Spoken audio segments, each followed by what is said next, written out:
Dilanjut nomor 52. Putusan nomor 52 Srebdatar 01 Srebdatar 03 Srebdatar 12 garing PHPU titik DPR titik DPRD Srebdatar 22 Romawi garing 2024. Demi keadilan berdasarkan ketuhanan Yang Maha Esa, Mahkamah Konstitusi Republik Indonesia yang mengadili perkara konstitusi pada tingkat pertama dan terakhir menjatuhkan putusan dalam perkara perselisihan hasil pemilihan umum anggota Dewan Perwakilan Rakyat dan Dewan Perwakilan Rakyat Daerah tahun 2024 diajukan oleh Partai Demokrasi Indonesia Perjuangan yang diwakili oleh Megawati Soekarno Putri dan Hasto Kristianto sebagai Ketua Umum dan Sekjen. Dalam hal ini berdasarkan surat kuasa bertanggal 23 Maret 2024 dan 25 Maret 2024 memberi kuasa kepada Dr. Yanuar Prawira Wisesa SH, MSI, MH, dan kawan-kawan. Kesemuanya adalah advokat dan seterusnya dianggap diucapkan. Selanjutnya disebut sebagai pemohon. Terhadap satu Komisi Pemilihan Umum berdasarkan surat kuasa khusus bertanggal 29 April 2024 memberi kuasa kepada Joshua Victor SH, MH, CLA, dan kawan-kawan. Semuanya adalah advokat dan seterusnya dianggap diucapkan. Selanjutnya disebut sebagai termohon. 2. Partai Amanat Nasional yang diwakili oleh Dr. H. Zulkifli Hasan SE, MM, dan H. Edi Suparno sebagai Ketua Umum dan Sekjen. Dalam hal ini berdasarkan surat kuasa bertanggal 23 April 2024 memberi kuasa kepada Abdul Aziz Saleh, SH, MH, dan kawan-kawan. Kesemuanya adalah advokat dan seterusnya dianggap diucapkan. Selanjutnya disebut sebagai pihak terkait. Membaca permohonan pemohon, mendengar keterangan pemohon, membaca dan mendengar jawaban termohon, membaca dan mendengar keterangan pihak terkait, membaca dan mendengar keterangan Badan Pengawas Pemilihan Umum, memeriksa alat bukti pemohon, termohon, pihak terkait, dan Badan Pengawas Pemilihan Umum. Duduk perkara dan seterusnya dianggap diucapkan. Pertimbangan hukum, kewenangan mahkamah dalam eksepsi paragraf 3.1 sampai dengan paragraf 3.3 dan seterusnya dianggap diucapkan.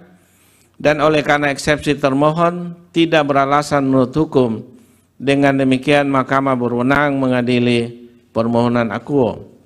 Tenggang waktu pengajuan permohonan dalam eksepsi paragraf 3.4 sampai dengan paragraf 3.7 dan seterusnya dianggap diucapkan, dan oleh karena permohonan pemohon diajukan masih dalam tenggang waktu sebagaimana ditentukan oleh peraturan perundang-undangan. Dengan demikian eksepsi dari pihak terkait akuo tidak beralasan menurut hukum. Kedudukan hukum pemohon.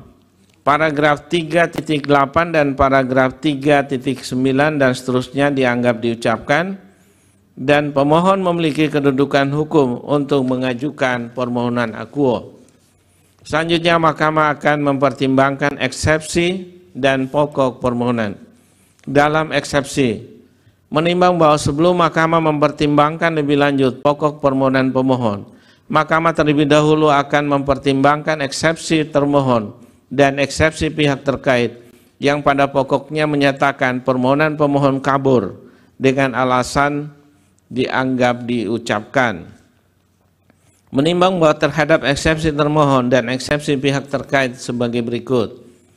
Bahwa setelah mahkamah memeriksa secara saksama permohonan pemohon, telah ternyata posita permohonan pemohon menyebutkan penghitungan suara yang benar menurut pemohon di Kabupaten Sukabumi berdasarkan C hasil suara PDI Perjuangan adalah 113.426 suara. Vide perbaikan permohonan halaman 7.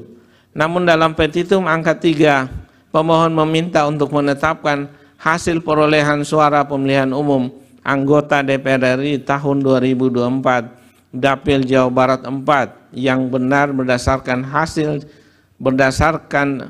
dari C hasil pemohon dengan rincian total suara permohonan pemohon PDI Perjuangan berjumlah 111.426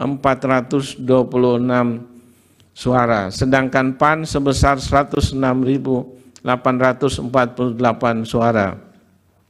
Kemudian pada petitum angka 5, pemohon membuat tabel persandingan dengan penghitungan suara menurut pemohon sebesar 113.426 suara, sehingga terdapat perbedaan penghitungan suara antara posita petitum angka 3 dan petitum angka 5 dalam permohonan pemohon. Bahwa perumusan petitum yang demikian menurut Mahkamah telah menyebabkan ketidaksesuaian atau pertentangan antara petitum yang satu dengan petitum yang lainnya, yaitu petitum angka 3 dengan petitum angka 5. Dengan demikian, Mahkamah tidak dapat memahami dengan pasti berapa jumlah penghitungan suara sebenarnya yang dimohonkan oleh pemohon sebagai dasar untuk menetapkan perolehan suara pemohon. Terlebih tidak terdapat data pendukung yang diajukan oleh pemohon untuk memperkuat dalil permohonannya.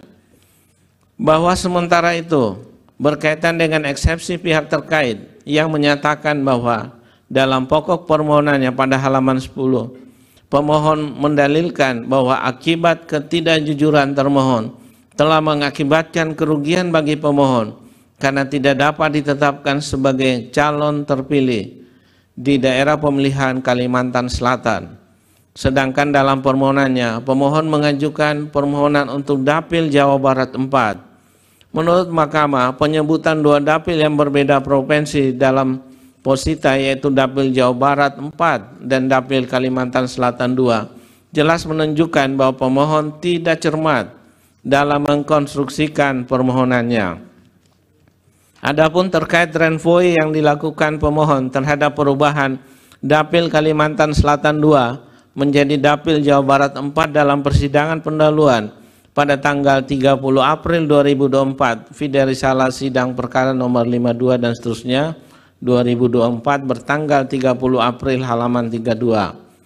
Oleh karena renvoy dapil tersebut merupakan renvoy yang sifatnya substansial, sehingga Mahkamah berpendapat bahwa renvoy tersebut adalah renvoy yang tidak dapat dibenarkan. Dengan demikian, renvoy tersebut harus dikesampingkan. Bahwa ketentuan pasal 75 Undang-Undang MK menyatakan dianggap diucapkan. Lebih lanjut, ketentuan pasal 11 ayat 2 huruf B angka 4 dan angka 5 PMK 2 2023 menentukan dan seterusnya dianggap diucapkan. Menimbang bahwa berdasarkan fakta hukum dan ketentuan sebagaimana dimaksud pada paragraf 3.12 di atas, permohonan pemohon tidak memenuhi kualifikasi sebagaimana dimaksud dalam pasal 75 Undang-Undang MK dan pasal 11 ayat 2 huruf B angka 5, angka 4 dan angka 5 PMK 2 2023. Hal tersebut dikarenakan terdapat ketidaksesuaian antara posita satu dan posita lainnya, serta pertentangan antara posita dan petitum. Oleh karena itu, tidak terdapat keraguan bagi Mahkamah untuk menyatakan eksepsi termohon sepanjang mengenai permohonan pemohon kabur beralasan menurut hukum. Dengan demikian, menurut Mahkamah, permohonan pemohon kabur atau obskur. Paragraf 3.14 dan paragraf 3.15 dan seterusnya dianggap diucapkan. Konklusi. Berdasarkan penilaian atas fakta dan hukum sebagaimana diuraikan di atas, Mahkamah berkesimpulan eksepsi termohon berkenaan dengan kewenangan Mahkamah tidak beralasan menurut hukum. 4.2 Mahkamah berwenang mengadili permohonan akuo. 4.3 eksepsi pihak terkait berkenaan dengan tenggang waktu pengajuan permohonan tidak beralasan menurut hukum. 4.4 permohonan diajukan masih dalam tenggang waktu yang ditentukan oleh peraturan perundang-undangan. 4.5 pemohon memiliki kedudukan hukum untuk mengajukan permohonan akuo. 4.6 eksepsi termohon dan eksepsi pihak terkait berkenaan dengan permohonan pemohon kabur beralasan menurut hukum. 4.7 permohonan pemohon kabur. 4.8 jawaban termohon keterangan pihak terkait keterangan Bawaslu dan pokok permohonan serta hal-hal lain tidak dipertimbangkan lebih lanjut. Berdasarkan Undang-Undang Dasar 1945, Undang-Undang Mahkamah Konstitusi, dan Undang-Undang Pemilu dan seterusnya dianggap diucapkan. Amar putusan mengadili dalam eksepsi 1. Menolak eksepsi termohon berkenaan dengan kewenangan mahkamah. 2. Menolak eksepsi pihak terkait berkenaan dengan tenggang waktu pengajuan permohonan. 3. Mengabulkan eksepsi termohon dan eksepsi pihak terkait berkenaan dengan permohonan pemohon kabur. Dalam pokok permohonan menyatakan permohonan pemohon tidak dapat diterima.